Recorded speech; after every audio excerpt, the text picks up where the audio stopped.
Mashariki ya Kati bado ni gumzo dunia nzima. Tunazungumza sasa mwezi tangu mapigano ya anze yakiwa yameanzishwa na Marekani pamoja na Israel wakishambulia Iran, ambayo nayo haikunyamaza kimya ama haikukaa kinyonge, ikafanya mashambulizi pia dhidi ya Israel pamoja na mataifa mbalimbali ya eneo la Mashariki ya Kati ambayo yana uswahiba ama karibu na taifa la Marekani.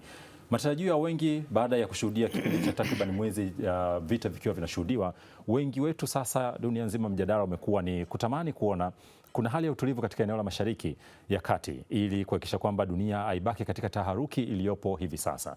Je, mazungumzo hayo yanaweza kapewa nafasi ama yakapenya vipi katikati ya mazingira kama haya ambayo yanaonekana kila upande bado unaonekana kuwa mbabe, ukitoa vitisho na ukiendelea kupigana? Mimi ni Raymond Nyamwihula, karibu katika mwendelezo wa mjadala wa Mashariki ya Kati ambao unazungumzwa zaidi yakitazama mataifa ya Iran, Marekani pamoja na Israel. Katika kulijadili hili leo tumemwalika hapa Dr. Mohamed Maundi. Yeye ni balozi mstaafu lakini pia ni mbobezi wa masuala ya utatuzi wa migogoro. Dr. Maundi, karibu sana. Asante Raymond, nashukuru sana kuwa naye katika nafasi hii. Nashukuru kwa kunikaribisha tena. Pengine katika kwanza mjadala wetu tuangalie kwamba katika mazingira haya yanayotokea hivi sasa ya vita vinavyoshuhudiwa katika eneo la Mashariki ya Kati, nyinyi wataalamu wa masuala ya siasa na diplomasia za kimataifa, mnaona nini kinachoendelea kimtazamo? Ni athari za mgogoro wenyewe.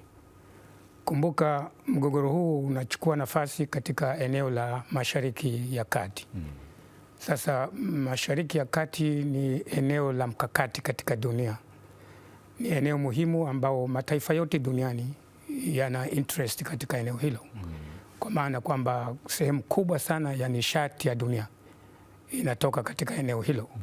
Sasa kunapotokea vita katika eneo hilo, athari yake inakuwa sio tu kwa wale wanaopambana, lakini karibu ni dunia nzima, kwa sababu katika maisha ya kila siku nishati ya mafuta inatakiwa katika shughuli yote, iwe katika usafiri, iwe katika viwanda. Kwa hiyo ni eneo nyeti na kuwepo kwake kwa vita inaathiri katika pembe zote za dunia. Na ndio maana ishangazi kuona dunia nzima sasa inatolea macho kinachoendelea kule. Sawa sawa. Nashukuru sana kwa utangulizi huu.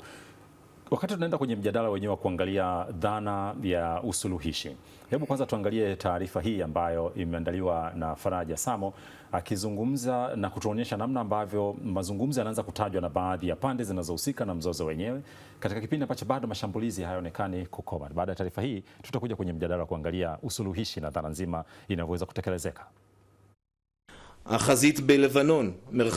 Kwa mujibu wa jeshi la Israel, mashambulizi hayo yamefanyika kati ya Alhamisi na usiku wa kuamkia Ijumaa, yakilenga maeneo ya Tehran yanayodaiwa kuwa vituo vya utengenezaji wa makombora ya masafa marefu na silaha nyingine.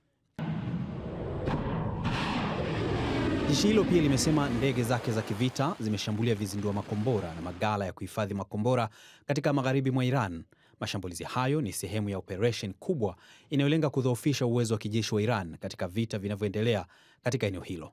Wakati huo, mvutano umeanza kuenea nje ya Iran baada ya Kuwait kuripoti kuwa bandari yake kuu ya kibiashara ya Shuwaikh imeshambuliwa na drone zinazodaiwa kuwa za adui. Mamlaka ya bandari ya Kuwait imesema miundombinu ya bandari imeharibiwa, lakini hakuna taarifa za majeruhi zilizoripotiwa. Rais wa Marekani Donald Trump ameipa Iran muda wa ziada wa siku 10 kufungua tena mlango wa usafirishaji wa mafuta ya Strait of Hormuz, akionya kuwa vinginevyo mitambo ya nishati ya Iran inaweza kulengwa. Hata hivyo, Iran haijaonyesha dalili za kukubali masharti hayo, huku jeshi la walinzi wa mapinduzi ya Iran likisema meli zote zinazoelekea au kutoka bandari za washirika wa Marekani na Israel hazitaruhusiwa kupita. Jeshi hilo la Iran pia limewaonya watu walioko karibu na maeneo yenye vikosi vya Marekani kuondoka kwa sababu za usalama. Kwa mujibu wa shirika la kutetea haki za binadamu Human Rights Watch, mashambulizi ya Marekani na Israel dhidi ya Iran yamesababisha vifo vya takriban raia 1492 wa Iran, wakiwemo watoto 221, huku wanajeshi wa Iran 1167 wakiripotiwa kuuawa, wakati vita hivyo vikiendelea kuongeza hofu ya kuenea kwa mzozo katika eneo zima la Mashariki ya Kati. Faraja Samo, Azam News. Hiyo ndio hali ambayo inaendelea kushuhudiwa katika maeneo mbalimbali ya Mashariki ya Kati. Katika kuongezea kwenye taarifa hii ya Faraja Samo, Umoja wa Mataifa UN ukiungwa mkono na China wenyewe tayari wamepaza sauti wakitaka pande zinazohusika kwa maana ya Iran, Israel na Marekani waweke silaha chini na wachague njia ya kidiplomasia. Sambamba na hilo, inaonekana pia tayari mawaziri wa mambo ya nje wa Urusi na Iran wamezungumza juu ya uwezekano wa kuweka silaha chini na kupisha nafasi ya diplomasia. Mgeni wetu wa leo kama nilivyokutambulisha awali, Dr. Mohamed Maundi, yeye ni balozi mstaafu wa Tanzania, lakini pia ni mbobezi wa masuala ya utatuzi wa migogoro. Baada ya kuona taarifa hii na haya ambayo tumezungumza hapa punde, Balozi Maundi, dhana ya utatuzi wa migogoro inapenya vipi hapa? Dhana ya utatuzi wa migogoro unaanzia katika mgogoro wenyewe, kwamba pande ziko katika kutokuelewana. Ndio. Sasa niseme tu kutokuelewana pekee sio jambo la hatari, kwa sababu hii inatokea katika ngazi hata ya familia. Ndio. Baba na watoto, mama na baba, lakini wanapokuwa hawaelewani wanaweza wakatumia njia za amani kutatua kutokuelewana kwao. Lakini inapofika njia ya amani haitekelezeki, kunakuwa na hasira, kunakuwa na ghadhabu, hatimaye watu wanaingia katika masuala ya violence, kutumia nguvu. Yeah. Sasa kwa ujumla migogoro by nature kwa asili yake sio violent. Violence ni kitu kinapandikizwa katika ukuaji wa mgogoro. Okay. Kwa sababu mgogoro unaweza kuanza polepole jitihada za kutatua na ukatatuka na maisha yakaendelea. Lakini mgogoro ukiachwa, ukipata kukua, unafika mahali sasa mazungumzo pengine inakuwa sasa sio njia ya kutatua. Kwa hiyo watu wanachukua njia za silaha au wanatumia nguvu. Sasa niseme tu, nguvu au silaha haitatui tatizo la msingi linalozaa mgogoro. Kwa hiyo kutumia nguvu au kutumia silaha ni namna fulani tu ya kuweka shinikizo ya kuwapeleka pande hazielewani ili hatimaye wakae kwenye meza ya mazungumzo. Sasa watu hawa wanaotofautiana, wanaohitilafiana hawaamui pamoja kutumia silaha kama utatuzi wa mgogoro wao. Ni upande mmoja unachukua hatua hiyo ya kwanza. Sasa upande unapochukua hatua ya kwanza, pande hii inaamua kwamba yenyewe peke yake ndio unaweza kuamua ule mgogoro wa kutumia nguvu.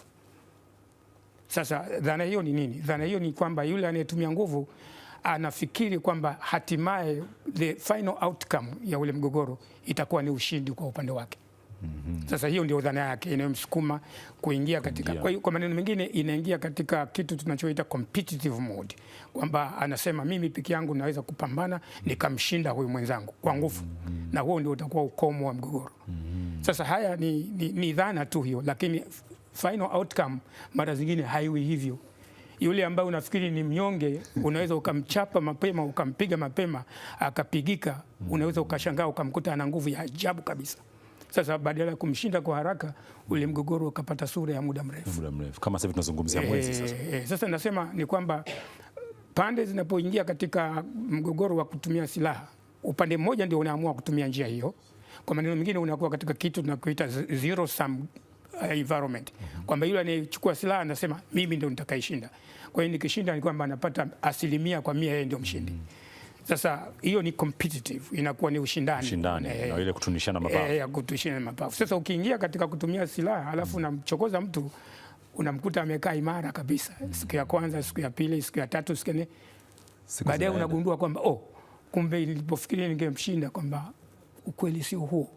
Sasa hatimaye mnafanyaje? Sasa hatimaye inafika mahali sasa lazima mshuke tena katika meza ya mazungumzo. Sasa pande moja inapoamua kutumia silaha, pande nyingine haiwezi kukubali kupigwa tu, kwamba ikae tu nichape bwana. Hapana, yenyewe itapigana kwa nguvu yote iliyokuwa nayo. Sasa ikijitutumua kwamba mgogoro utaendelea, akishindwa mapema mgogoro utakwisha mapema.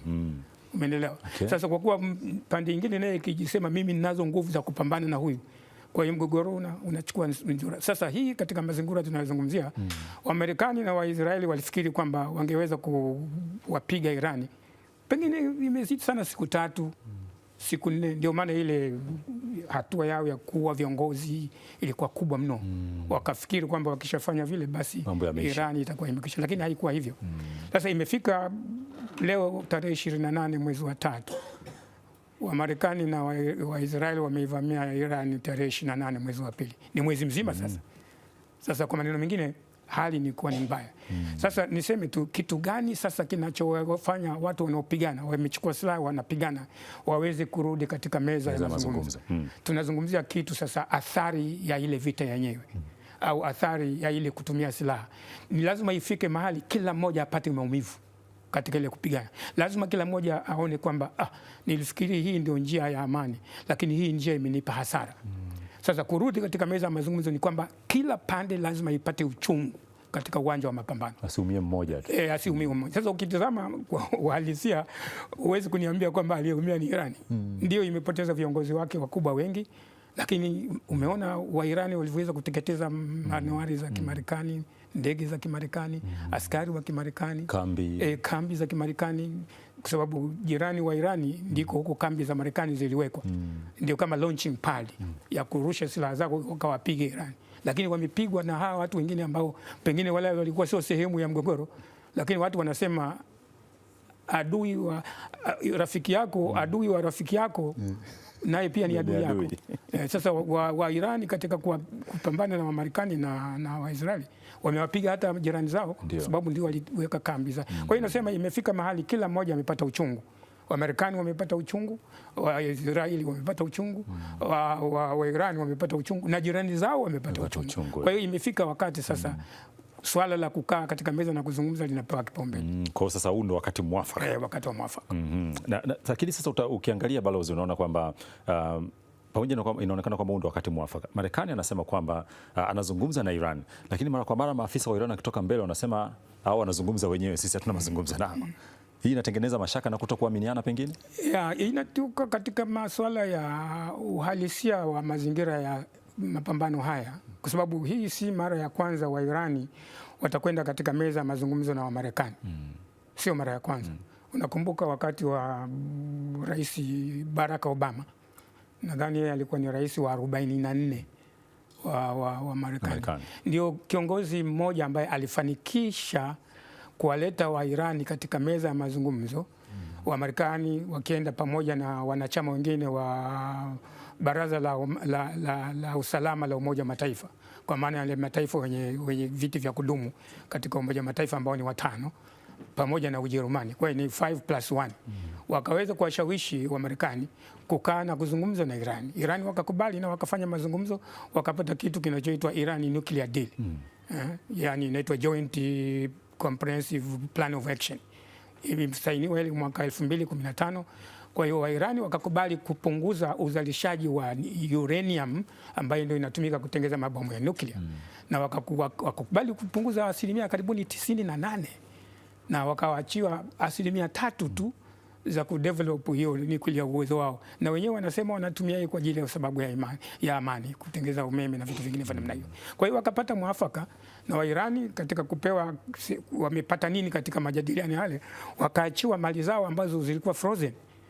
Zilichukuliwa wakawekewa vikwazo kwa muda mrefu tu. Kwa hiyo wakaachiwa kama bilioni karibuni dola bilioni 100 ili waweze kuzitumia katika kuleta maendeleo ya nchi yake. Sasa ile ni mara ya kwanza Wamarekani walikaa na Irani katika mazungumzo. Lakini kama vile haikutosha, vita hii ilipokuwa imeanza, Wamarekani wamekaa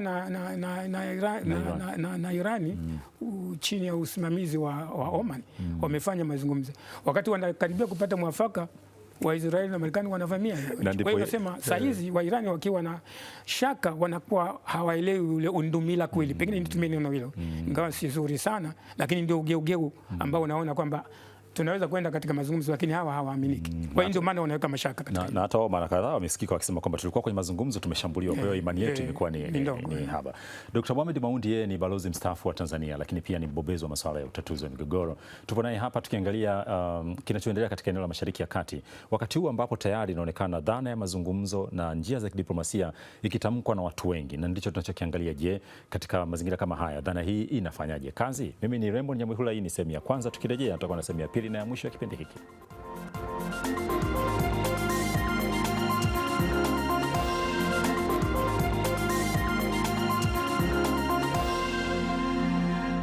Naam, karibu. Tuna mwendelezo wa mjadala wetu wa leo, sehemu ya pili na ya mwisho. Mimi ni Raymond Nyamwihula. Tunaangalia Mashariki ya Kati ambayo bado ni gumzo duniani kutokana na mashambulio yanayoendelea kujitokeza. Kiini cha tatizo hili ni Marekani, Israel kuivamia Iran na kufanya mashambulizi, lakini baada ya hapo Iran na yenyewe imejibu mapigo kwa kuelekeza silaha zake katika maeneo mbalimbali ambayo yanaigusa moja kwa moja Marekani pamoja na maslahi yake. Katika mjadala wetu wa leo tunachokiangalia zaidi ni dhana ya utatuzi wa migogoro, na tunaye hapa Dr. Mohamed Maundi, yeye ni balozi mstaafu wa Tanzania lakini pia ni mbobezi wa masuala haya ya utatuzi wa migogoro. Balozi, nikukaribisha tena kwa mara ya pili. Inapokuja dhana ya kukaa mezani na kuzungumza, wanasema kuna kupata na kukosa. Kila upande unaenda na masharti yake. Tumesikia baadhi ya maafisa wa Marekani wanasema kwamba Marekani imeenda na masharti ya vipengele 15. Lakini Iran yenyewe, baadhi ya maafisa wanasema na sisi tumeshatoa majibu yetu, tunataka tuhakikishwe baadhi ya mambo, swala la usalama wetu na kutoshambuliwa, utawala wao wa umiliki wao eneo la bandari mkakati ya Hormuz, lakini pia kulipa fidia kwa uharibifu uliotokea. Masharti yana nafasi gani kwenye dhana ya mazungumzo na kupata usuluhisho wa migogoro? Swali zuri. Masharti ni mbinu katika utatuzi wa migogoro, kwamba kwa kuwa pande mbili zilikwenda katika mapigano ya silaha, wenyewe hawawezi tena kusema tuweke silaha chini tukae tuongee. Wenyewe kwa wenyewe hawawezi kufanya hivyo. Kwa hiyo wanahitaji kitu kinachoitwa usuluhishi, au kwa Kiingereza tunasema mediation. Wanahitaji mtu wakati wa kuwasaidia. Sasa mtu wakati wa kuwasaidia kuna namna yake ya kumpata, lakini tuseme tu kwamba wameshakubaliana fulani atatusaidia. Sasa anawaweka katika meza ya mazungumzo. Sasa mazungumzo maana yake ni nini? Mazungumzo maana yake ni kwamba tumeondoka katika ile dhana ya zero sum, ile dhana ya competition ya kusema mimi peke yangu naweza nikashinda katika vita hii. Unapokubali kukaa katika meza ya mazungumzo, unaingia katika cooperative mode. Unaingia katika kushirikiana na mgomvi wako ili muweze kutatua tatizo ambalo mnalo. Wazungu wanasema it needs two to tango. Lazima muwe na watu wawili ndio mnapiga dansa, sio? Kwa hiyo ili kuweza kukaa sasa na kuzungumza wenyewe, kwa kuwa jana mlikuwa mnapigana, mnatoana damu, hamwezi kukaa mkaongea. Kwa hiyo mnahitaji mtu wa tatu. Ndio anakuja mtu anaitwa msuluhishi. Sasa mnapokubaliana nani awasuluhishe, msuluhishi anataka kuwasikiliza. Kwa maneno mengine, nyinyi wenyewe ndio mtakayefanya mjadala, lakini yeye anatumia nafasi yake kuwasaidia kujadiliana. Anasikiza pande zote mbili. Pande zote mbili. Kwa hiyo kuna namna mbili. Kuna hatua ya kwanza ambayo tunaita indirect talks, ambayo inafanywa na huyu msuluhishi. Huyu msuluhishi anakwenda kwa mmoja, anamsikiliza, anachosema huyu anampelekea mtu wa pili, anasema kwa hiyo inakwenda mpaka inafika mahali mnatengeza namna ya makubaliano. Kwa hiyo mnatengeza ajenda ambayo wote mnakubaliana kwamba sasa tunaweza tukakaa wenyewe chini ya msuluhishi kuzungumza. Sasa inapofika katika ile kukaa wenyewe na kuzungumza, kila pande, niseme tu kwa kifupi, kinadharia ni kwamba hapa sasa hakuna mshindi atakayeondoka na 100%. Nichukue mfano wa glasi ambayo ina maji. Sasa hakuna mtu atakayeondoka na glasi imejaa, ili mradi tu mnakaa katika meza ya mazungumzo. Kila mtu ataondoka na kitu, lakini unapata kiasi gani katika maji ile glasi itategemea na mbinu unazotumia katika mazungumzo. Sasa hii swala la kuja na masharti kwamba mimi nataka 1, 2, 3, 4, 5 ni mbinu ambazo unataka kuzitumia kumshawishi mwenzako akubali, ili usogezi glasi yako ya maji isiwe nusu, pengine iende kwenye robo 3. Umeelewa? Lakini na yeye akisema hapana, mimi nakuja nataka 4, 5, na yeye vile vile anasogea ili aweze kwenda. Kwa hiyo mkikaa mnazungumza, lakini hatimaye mnapopata mwafaka haiwezi kuwa 50-50. Hakuna kwamba mimi nitapata nusu na hapana, haiwezi hivi kuwa hata siku moja. Kila mtu anapata kitu. Lakini hakuna atakayeondoka mikono mitupu. Sasa dhana mzima ya kukaa na sasa hizi masharti ni namna ya mbinu ya kuzungumza. Kwa sababu unasema katika vitu muhimu, mimi nataka 1, nuclear, jamaa wasiwe na nuclear. 2, nataka wasiwe na ballistic missiles. Lakini 3, nataka wasiwe na ushawishi katika nchi za jirani zao. Nani hawa? Hezbollah, Houthi, Yemen, kuna Hamasi, nataka hawa wasiwe na mahusiano. Kwa hiyo hizi 3 ndio ninazozitaka. Sasa hizi lazima uziinflate, unazipeleka badala ya 3 ndio unasema hizi lazima nizipate. Sasa usemi nakwenda na 3, unakwenda na 6 au 7. Lakini katika majadiliano sasa unaachia moja moja. So ulikuja na 7 unasema okay, hapa tunakubali, tunaachia hii. Sasa na nyinyi lazima mtupe kitu, sio? Kwa hiyo ni give and take, unatoa na unapewa, lakini hatimaye unaweza ukajikuta sio tu utapata zile 3 kubwa ulizotaka, unaweza ukapata hata 5 kutegemea sasa na uwezo wako katika majadiliano na utaalamu unaoleta katika nafasi ya kujadiliana. Wakati unaanza ufafanuzi huu umegusa swala la vijana wanasema mtukati ambaye atakuwa anasikilizwa sasa. Na hapo ndipo ambapo wengine wanajiuliza katika mgogoro huu dunia inaendaje kwenye huu usuluhishi, kwa sababu wengine wanatarajia pengine kwa nafasi ya Umoja wa Mataifa kwa mwamvuli wake na hadhi yake ingeweza ikawa mtu mzuri, lakini inaonekana pia Umoja wa Mataifa kuaminika kwake kumekuwa ni kugumu kutokana na kwamba Umoja wa Mataifa na watu ambao pia wana maslahi yao hata kwenye huu mgogoro. Sawa. No, niseme tu Umoja wa Mataifa ni klabu ya watu wengi. Ni klabu ya nchi zote za dunia. Sasa wote sisi tuna interest na chombo hiki, lakini tunapokwenda katika chombo hiki kila nchi inatafuta maslahi yake kule. Ndio. Sasa ukiwekea maanani tunakwenda na nguvu tofauti. Wengine ni wakubwa zaidi, wengine ni wababe zaidi kiuchumi, wengine ni wakubwa zaidi kisilaha, wengine ni wakubwa zaidi kiuwezo wa kushawishi, lakini kila mtu ana kitu anachokihitaji. Sasa inapokuja masuala ya kitu tunakiita maslahi ya nchi, kwa kizungu tunasema national interest, kila moja ina maslahi yake. Sasa wakati mwingine Umoja wa Mataifa haukidhi maslahi ya kila nchi. Kwa hiyo ni vitu ambavyo Umoja wa Mataifa ungetakiwa uchukue kipaumbele kuyashughulikia, wakati mwingine inakuwa haiwezekani kufanyika hivyo, na wanaoshika hatamu ni wale nchi moja ambazo ndio wana nguvu na wanajua wanataka nini katika tatizo lote. Kuna nchi ambayo unaiona inaweza ikawa msuluhishi mzuri kwa hali iliyopo sasa? Kila nchi inaweza kuwa msuluhishi mzuri, hata sisi kwa mfano tuna uzoefu, lakini nani anatuamini sisi kufanya kazi nzito kama hii ya wakubwa hawa? Kwa hiyo miongoni mwao wenyewe wana namna yao ya kuona nani anaweza akawasaidia. Ndio maana mwanzo umeona Omani ilikuwa imesaidia, lakini ikashindikana. Sasa tunaona kama Pakistani wanaingia, Qatar nao walikuwa wameplay role wakati fulani, lakini inashindikana. Kwa hiyo ni wenyewe ndio watakachagua nani awasaidie na kwa sababu gani, kwa maana atakayeaminika na pande zote mbili. Na pande zote mbili. Na ndio ile dhana ya kuaminika. Kuaminika ni muhimu sana. Na umuhimu wake. Sawa, tukiwa tunaelekea ukingoni mwa matangazo haya, unatamani kuona nini kinafanyika katika dhana nzima ya kuhakikisha kwamba hii taharuki ya Mashariki ya Kati inaondoka na dunia inarejea katika utulivu wake? Kwa sababu sasa hivi kila mtu anaangalia kule, anasikia siji meli hazipiti, watu wanajiuliza bidhaa zitavukaje, mafuta yatafikaje. Kila mtu sasa hivi amekuwa na mashaka. Nini kinaweza kufanyika katika mazingira kama hili, miezi tunaoenda huko baadaye? Tusizungumzie pengine mapigano ya miezi 3, 4, labda tukomee kwenye mwezi huu mmoja. No, matumaini ni kwamba saa hizi dunia imeshaathirika kiasi kikubwa sana na mgogoro huu. Na hakuna aliyepona katika hili. Maana hata sisi katika mazingira ya nchi yetu mafuta yakipanda basi inakuwa ni tatizo. Kuna wafanyabiashara wetu wanakwenda Dubai mara kwa mara, sasa ndege haziendi huko. Kwa hiyo inatuathiri kwa njia moja. Kwa hiyo nasema dunia nzima imepata athari ya vita hii. Kwa hiyo kila mtu katika kila pembe ya dunia wangependa kuona vita hii inasimama ili dunia irudi katika mazingira. Hebu tazama mfano wa usafiri wa anga. Kabla vita hii haijaanza, pipa la mafuta ya kurusha ndege ilikuwa kati ya dola 85 mpaka 90, lakini hivi tunavyozungumza imefika mpaka dola 200, yani imedouble.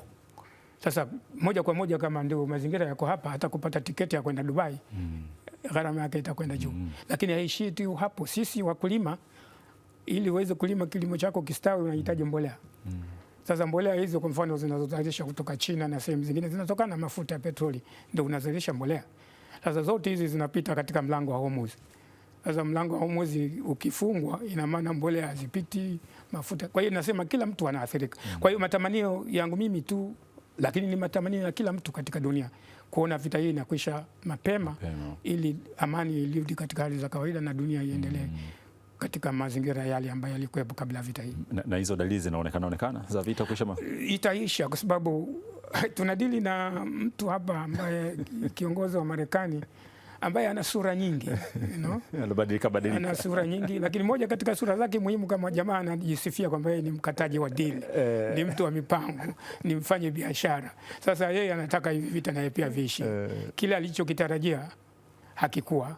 Kwa hiyo haraka atataka naye pia vita iishi haraka sana. Mazungumzo yanafanyika ana kwa ana, wenzake wale wanasema hakuna kinachoendelea. Ile ni namna fulani ya kumpush huyu bwana naye aone kwamba bila kuwapa vitu wao wanavyovihitaji, pengine hatuwezi kupata mwafaka.